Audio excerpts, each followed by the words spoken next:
शादी पार्टियों और रेस्टोरेंट में मिलने वाली पालक की पूरी कैसे बनाई जाती है, तो आज हमारी किचन में बनने जा रही है मसाला पालक पूरी, बहुत ही ज़्यादा चटपटी। और इसे हम सर्व करेंगे आलू की सब्जी के साथ में। देखिए कितनी सुंदर फूली फूली एकदम क्रिस्पी करारी खस्ता हमारी पूरियां बनकर तैयार हुई हैं। और आप भी इसे अपने घर में बना सकते हैं। सर्दियां खत्म होने से पहले जल्दी से बना लेते हैं पालक की पूरी फूली फूली खस्ता और क्रिस्पी। तो पालक की पूरी बनाने के लिए मैंने यहाँ ले लिए हैं पालक के पत्ते, अच्छे से साफ करके इसे धो लिया है। तीखा और चटपटा करने के लिए अदरक के टुकड़े लिए हैं, 2 हरी मिर्च और कुछ धनिया के पत्ते भी ले लिए हैं। अब इसे हम ब्लांच करेंगे, ब्लांच करना बहुत ज़रूरी है। इससे पालक का कलर जो है ना एकदम बरकरार रहता है, जो हरा कलर दिखाई दे रहा है ना, वैसा ही कलर रहेगा, इससे भी डार्क हो जाएगा, इतना अच्छा इसका कलर हो जाता है। और ऐसा करने से पालक पक भी जाती है। तो वो सारी पालक को हम उबलते पानी में डाल देते हैं, गैस की फ्लेम को ऑन ही रहने देंगे और 1 मिनट तक इसे हम इसी तरह से छोड़ देते हैं। 1 मिनट के बाद इसे हम छन्नी में निकाल लेंगे और इसे ऐसे ही ठंडा होने देंगे। जब ठंडा हो जाएगा तब हम इसे पीसेंगे और आप इसका कलर देख लेंगे कि इसका कलर कितना अच्छा डार्क ग्रीन कलर आ जाता है। तो 1 मिनट हो गया है, अब हम इसे रख देते हैं छन्नी में और इसे इसी तरह से ठंडा होने देते हैं। और जब तक पालक ठंडी हो रही है तब तक हम दूसरी तैयारी कर लेते हैं। तो मैंने यहाँ मिक्सर ग्राइंडर में ले लिया है अदरक, हरी मिर्च और जो धनिया के पत्ते हमने लिए थे उसे ले लेते हैं और उसे अब हम पीसेंगे। तो बहुत ज़्यादा फाइन नहीं करना है क्योंकि बाद में हम इसे पालक के साथ पीसेंगे ही। आधी चम्मच मैंने इसमें सौंफ और जीरा भी डाला है, आधी आधी चम्मच। और अब हमने इसे पीस लिया है, तो अब इसके बाद हम इसमें डालेंगे ठंडी की हुई पालक। और पालक को भी हम इसी तरह से पीसेंगे और इसका एकदम महीन पेस्ट हम बनाकर तैयार कर लेते हैं। तो यहाँ हमने पालक एकदम महीन पेस्ट बना लिया है। और कभी-कभी पालक में छोटे-छोटे रेशे रह जाते हैं ना, इसलिए इसे महीन पीसना बहुत ज़रूरी है। नहीं तो जो पूरियाँ बनेंगी ना उसमें छोटे-छोटे रेशे आएँगे। तो यहाँ पालक पीसने के बाद हम तैयार कर लेते हैं आटा। तो यहाँ मैंने 2 कप आटा लिया है, नॉर्मल गेहूँ का आटा है। 1 से पौना चम्मच मैंने यहाँ लिया है नमक और थोड़ी-सी अजवाइन आधी चम्मच हाथ से घिस कर ले लिया है। 1 चम्मच धनिया पाउडर, 1 चौथाई चम्मच हल्दी पाउडर, आधा चम्मच लाल मिर्च पाउडर और 2 चम्मच मैंने इसमें तेल डाला है, नॉर्मल तेल जो हम खाना बनाने में यूज़ करते हैं। इसके बाद पालक की प्यूरी डाल दी है। और प्यूरी डालने के बाद हम इसे इसी तरह से पहले मिक्स करेंगे। सबसे पहले हम इसे इसी तरह से मिक्स इसलिए करेंगे क्योंकि जैसे ज़रूरत पड़ेगी ना उस हिसाब से हम पानी डालेंगे। पहले से ही अगर हम पानी डाल देंगे तो पालक में भी पानी रहता है, इससे हमारा आटा गीला हो जाएगा। इसके बाद हमें पता चल जाएगा कि कितना पानी हमें डालना है।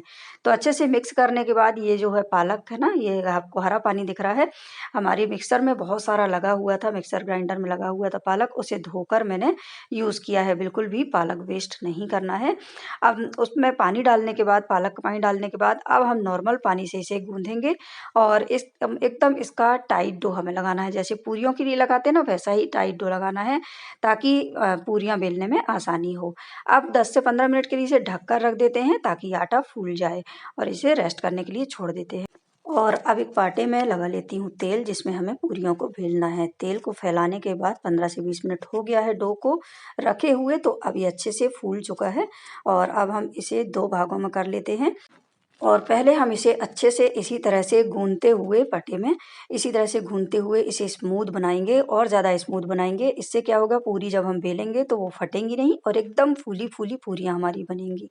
तो यहाँ मैंने एक लॉग जैसा बना लिया है और जितनी बड़ी भी पूरी हमें बनाना है उतने बड़े हमें इसे इसके पेड़े तोड़ लेना है और इसके बाद हम इसकी पूड़ियाँ बेलेंगे।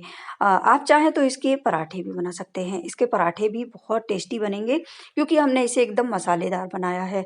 अगर बच्चों को आप टिफ़िन में दे रहे हैं या लंच में दे रहे हैं तो पूरियाँ भी दे सकते हैं, पराठे भी दे सकते हैं।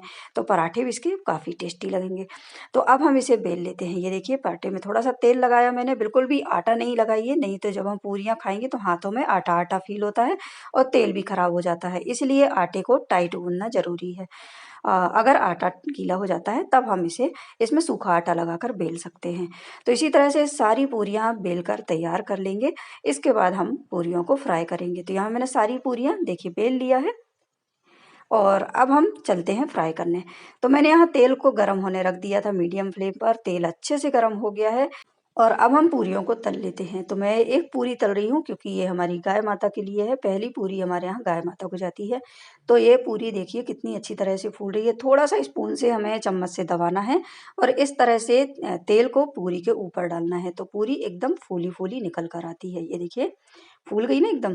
तो इसी तरह से सारी पूरियों को हमें फ्राई करके रख लेना है और ये देखिए, अब इसे पलटकर अच्छा-सा कलर आने तक इसे सेंक लेते हैं। इसे रख देते हैं साइड में और इसके बाद सारी पूरियाँ हम फ्राई कर लेते हैं। बस इसी तरह से फ्राई करना है, चम्मच से थोड़ा-सा दबाना है और ऊपर से तेल डालना है। एकदम फूली-फूली पूरियाँ बनेंगी और खस्ता पूरी भी बनती है और फ्लेम को मीडियम ही रखना है, एकदम हाई नहीं रखना है, लो नहीं रखना है, तभी पूरियाँ एकदम परफेक्ट बनती हैं। अगर हम लो रखेंगे तो पूरियाँ एकदम टाइट बनेंगी, अच्छी नहीं बनेंगी। ऐसा करने से मीडियम फ्लेम पर पूरियों को सेकने से पूरियाँ एकदम खस्ता बनती हैं, सॉफ्ट बनती हैं। तो यहाँ देखिए कितना सुंदर इसमें कलर आया हुआ है, अच्छे से हमारी पूरियाँ बनकर तैयार हो रही हैं।